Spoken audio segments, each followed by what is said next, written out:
అందరికీ నమస్కారం.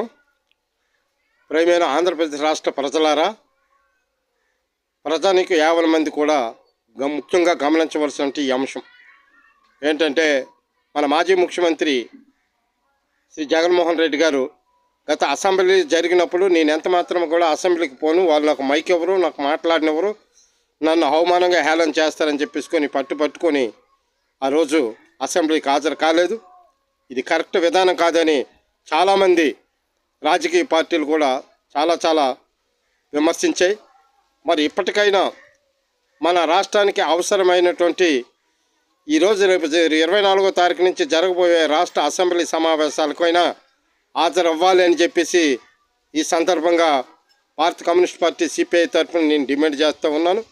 ముఖ్యంగా ఈయన ప్రతిపక్ష హోదా లేదు, ప్రతిపక్ష హోదా కావాలి ఆయన ఈయనంటూ ఉంటే, ప్రతిపక్ష హోదా మీకు ఇచ్చేది లేదు, ప్రతిపక్ష హోదా ఇవ్వడానికి మీకు సరైనటువంటి సీట్లు లేవని చెప్పేసుకొని ఇటు కూటమి ప్రభుత్వం పట్టుదలగా మొండికేసి కూర్చోంది.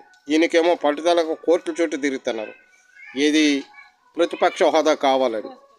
నేను ఒక మాట అడుగుతాను జగన్మోహన్ రెడ్డి గారు, మీకు ప్రతిపక్ష హోదా కన్నా గత 5 సంవత్సరాలు కూడా మీరు పరిపాలనలో ఉండేటప్పుడు, మీరు అధికారంలోకి రాకముందు మీ పాదయాత్రలో ప్రజలకు ఒక మాట ఇచ్చారు, గుర్తుందా? మీరు నన్ను అధికారంలోకి తీసుకురండి, 22 మంది ఎంపీలు ఇవ్వండి, విభజన హామీలు అమలు జరిపించి ప్రత్యేక హోదాని మన రాష్ట్రానికి తీసుకొస్తాను, కేంద్రంతో కొట్లాడి పెట్టుకొని సరే తీసుకొస్తానని చెప్పేసి చాలా ప్రగల్భాలు పలికి మాట్లాడినటువంటివన్నీ మర్చిపోయారా? ప్రతి అంశంలో కూడా 22 మంది ఎంపీలు ఇవ్వలేదా? ఈ రాష్ట్ర ప్రజలు ఇచ్చారు. మీరు కేంద్రాన్ని తాకట్టు పెట్టలేదా? కేంద్ర చేతుల్లో కీలు బొమ్మలుగా మారిపోలేదా? ప్రతి